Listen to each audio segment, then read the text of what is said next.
Are we standing at the crossroads of work as we know it?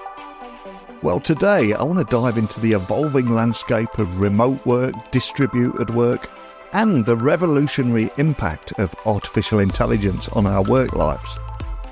And joining me today is a visionary of the Remote First Institute.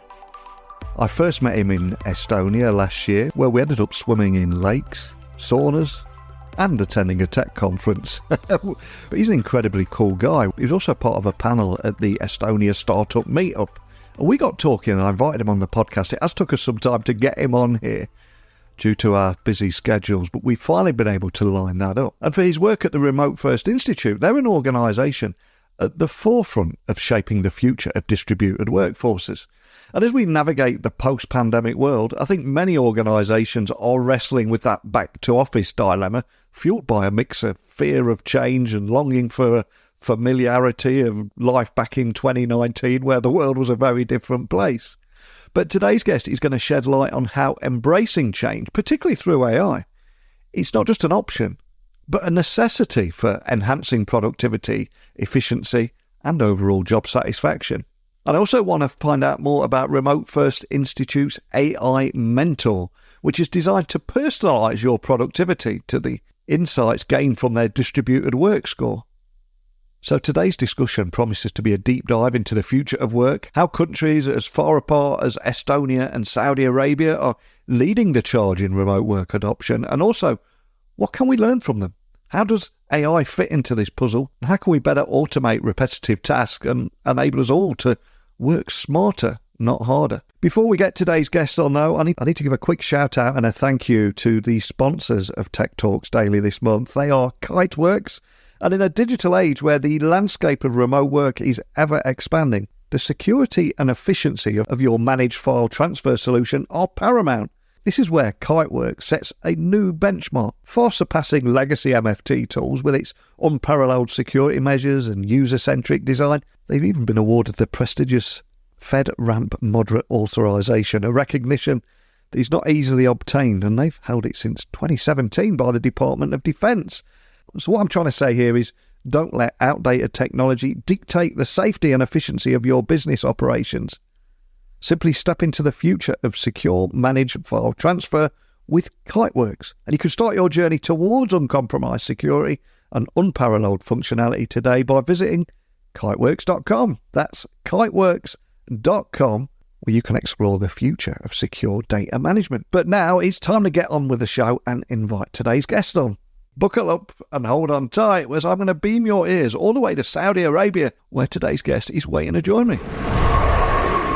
So a massive warm welcome to the show. Can you tell everyone listening a little about who you are and what you do? Hey, Iwo Szapar here. So for the past 7 years, I've been into change management on the remote work side. So the company that I co-founded, Remote How, we've helped over 3,000 companies, including Walmart, Microsoft, make work.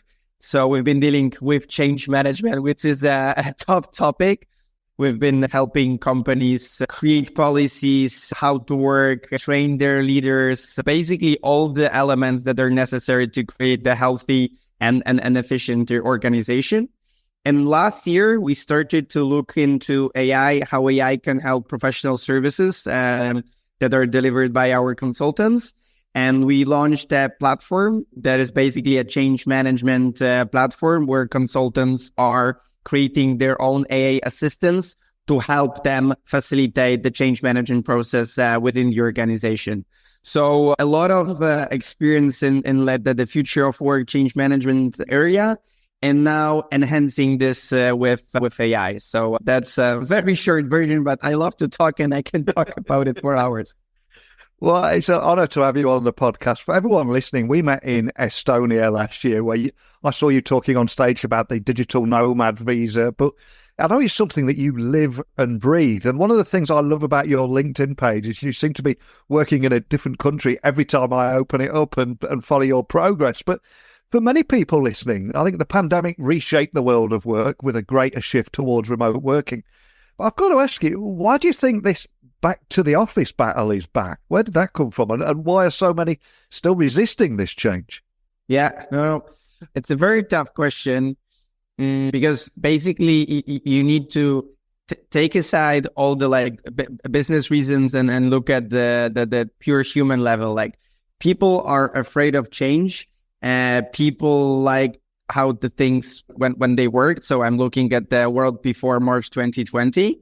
And a lot of companies were looking at this phase like once pandemic was over or kind of over, as this is a temporary phase, right? So we had this this battle that you're describing already happened in the fall 2021, in the fall 2022, in the fall 2023, right? So it's just a kind of something that a lot of companies actually didn't buy into the concept where we need to focus on how we are working, where the place is irrelevant, because what is really broken is how we're working, right? So there is this element of we're humans, we don't like change. So let's have this as a point number one. Then there is an element of companies never bought into changing, right? And if you combine those two in uncertain economy, then you basically have a recipe for going back and forth on actually where we should go next. This is majority of the market. Luckily, there are a lot of companies that knows you need to adapt, you need to change to extremely fast-paced market conditions right now.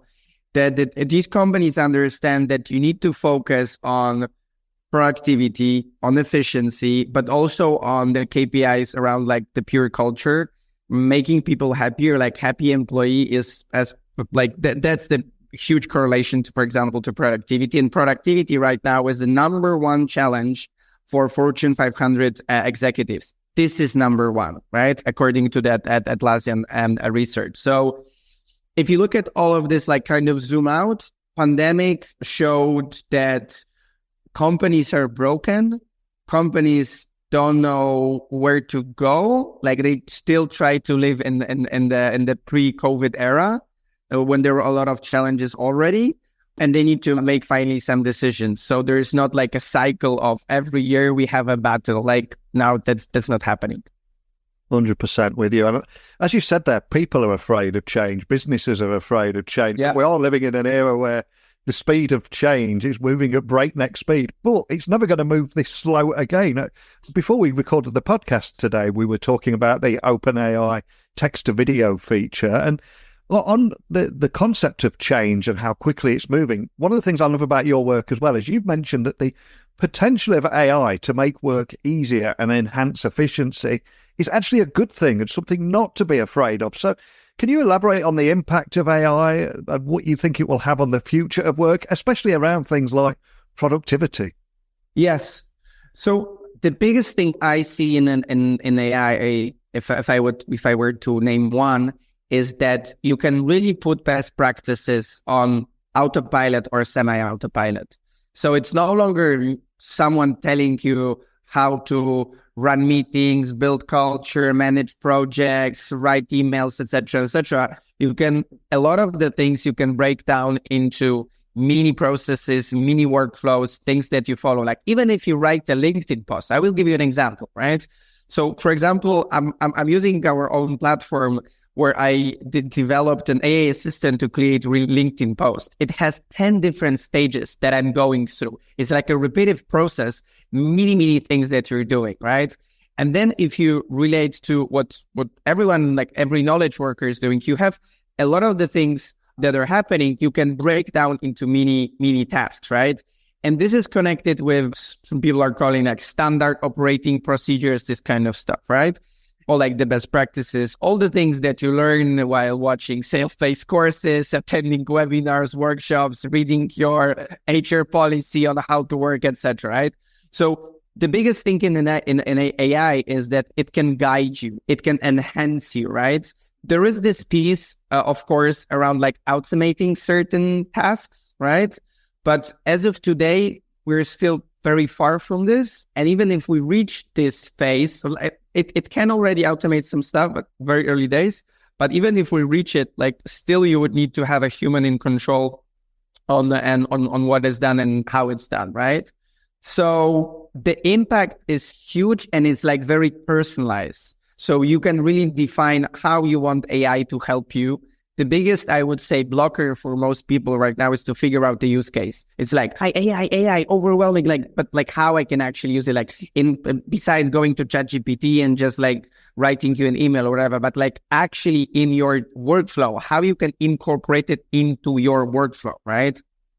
And you mentioned the AI mentor there, and I was reading about it before you came on the podcast today, and it's described as Remote How's intelligent partner. So can you tell me a little bit more about its functionalities and how it optimizes that distributed work experience?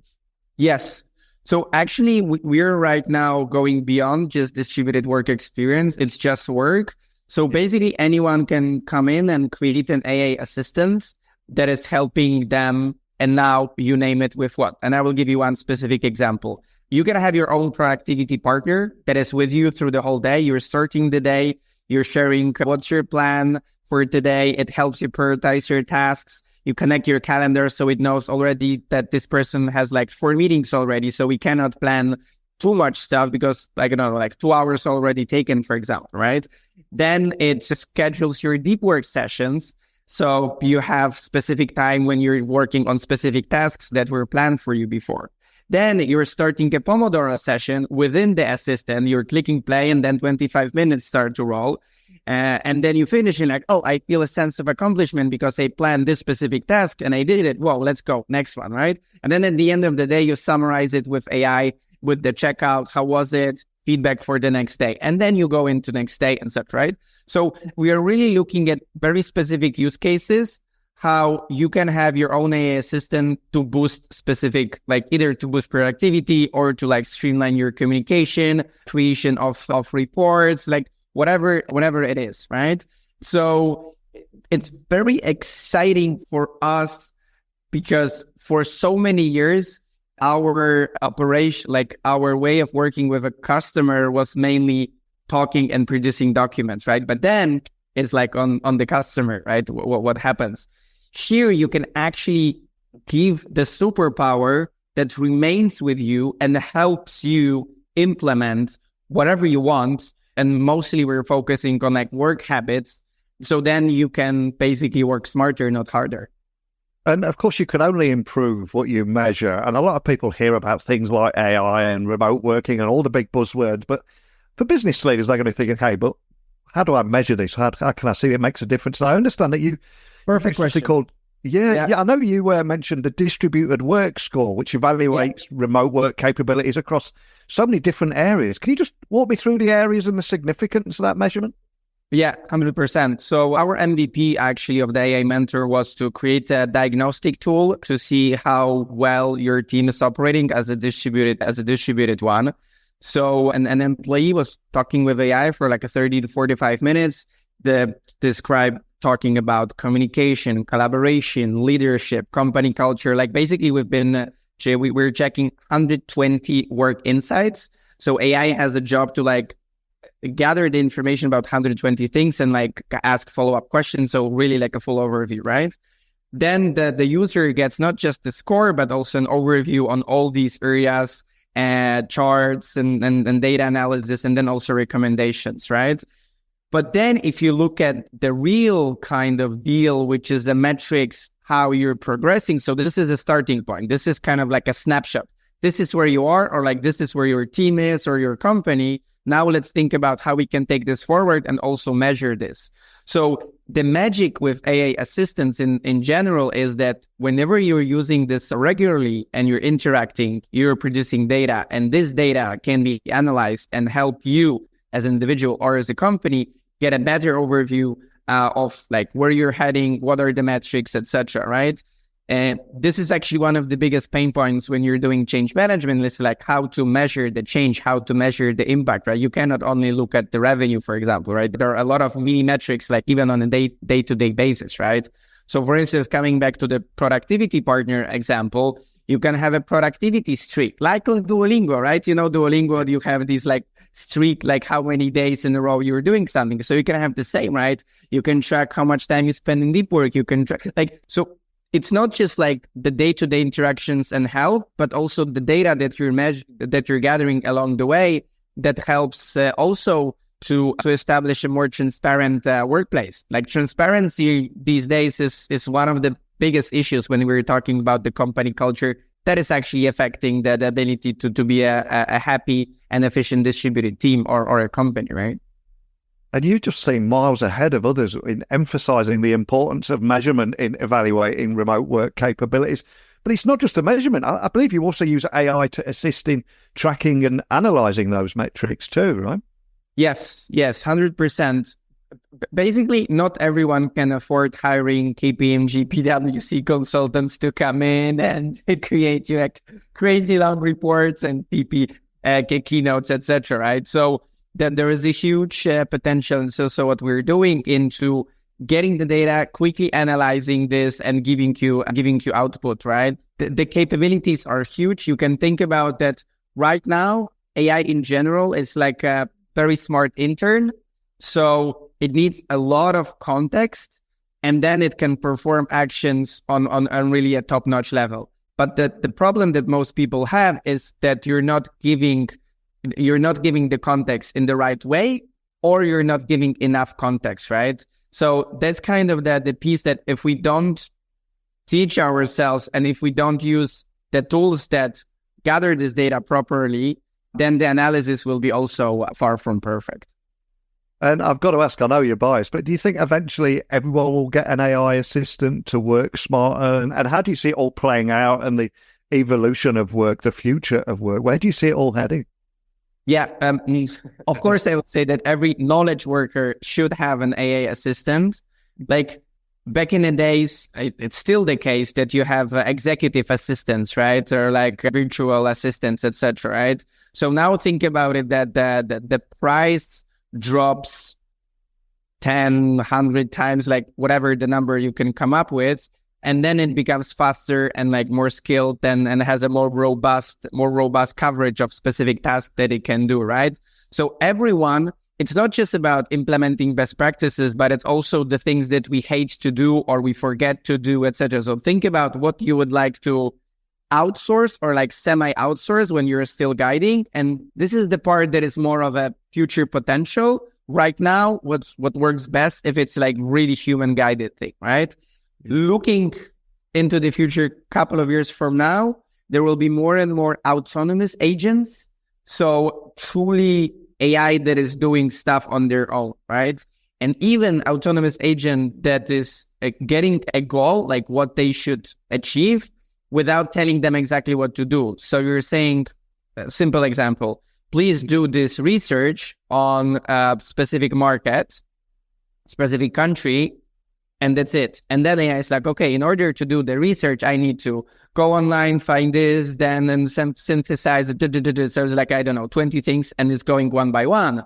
Now, another interesting twist here is that you can add another AI or like multiple AIs, they're working with each other. So basically, you have a team of AIs where one is the researcher, another one is a reviewer, the third one is like a product, if this is something related to product.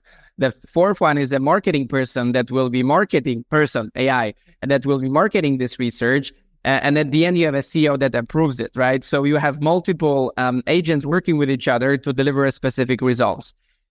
Today, this is more of a experimentation phase, but in a few years, like Sam Altman recently said, there will be a first solopreneur billionaire. Yeah, exciting, man. I've got to ask a question I'd love to ask you is, last time I met you was in Estonia. You just flew in from Lisbon at the time. Now you're now talking to me in Saudi Arabia. You're a guy that travels all around the world. Are you noticing any trends in those conversations that you're having? What are you learning from working and traveling and learning about how each of these countries are adapting and changing their work? Any big trends that you're noticing and big lessons that you've learned on your travels? This is a very tough, very interesting, but also very tough question. I would say that I see a group of, I would say, nations. You brought up Estonia. Right now, I'm in Saudi Arabia. I would put them actually in the same bucket in terms of forward thinking and being like understanding that you need to change because otherwise you fail. And then there are other countries that are still like very resistant. Let's give an example of like German companies. Of course, like I'm generalizing. I don't want to offend any of my German friends, but if you look at the big picture, right, there's definitely a lot of things that needs to be changed there. So that's kind of like the main thing. It's such a fast-paced world right now where you actually don't know even like what will happen in the next few weeks or few months, also looking like geopolitically wise.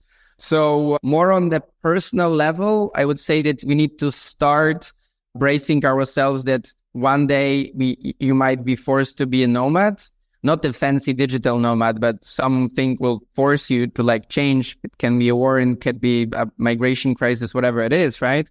So we're coming to an end of the world, not just of work, but potentially also like the life that we know. So we need to find ourselves in this potentially new scenario, right? So these countries that are understanding this and are encouraging their people, companies to be ready, or at least go towards the change, because constantly adapting is the exercise here. This is what I see comparing to different countries where I am. Yeah. Yeah, 100%. Constantly adapting. I think you hit the nail on the head there. And you probably can't share too much, but are you able to offer any sneak peeks or teasers into any upcoming tools or features or anything that you're working on that we can expect next from you?